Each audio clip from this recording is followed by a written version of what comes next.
அருமையான மட்டன் பிரியாணி செய்யறதுக்கு ஒரு குக்கர் எடுத்து வச்சுக்கோங்க. அதில் எண்ணெயும் நெய்யும் சேர்த்துட்டு பட்டை, ஏலக்காய், பிரிஞ்சி இலை, கல்பாசி, கிராம்பு எல்லாத்தையும் சேர்த்துட்டு ஒரு நிமிஷம் நல்லா வதக்கிக்கோங்க. இப்போ வெங்காயம், பச்சை மிளகாய், தக்காளியும் சேர்த்துட்டு நல்லா வெந்து வரம் வரைக்கும் வதங்கிட்டு இப்போ 1 டீஸ்பூன் இஞ்சி பூண்டு பேஸ்ட்டு, ஒரு கைப்பிடியலுக்கு கொத்தமல்லியும் புதினாவும் சேர்த்துட்டு நல்லா சுண்டி வர வரைக்கும் வதக்கிக்கோங்க.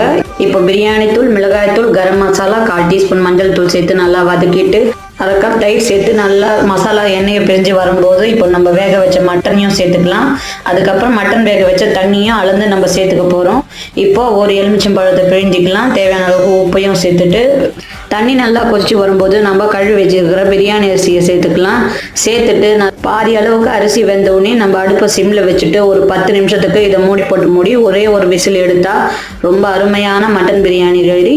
இதை சுட சுட சர்வ் பண்ணுங்க, ரொம்ப சூப்பராக இருக்கும். இதோட ஃபுல் வீடியோவும் கீழே லிங்க்ல கொடுத்துருக்கேன், மறக்காம செக் பண்ணி பாருங்க.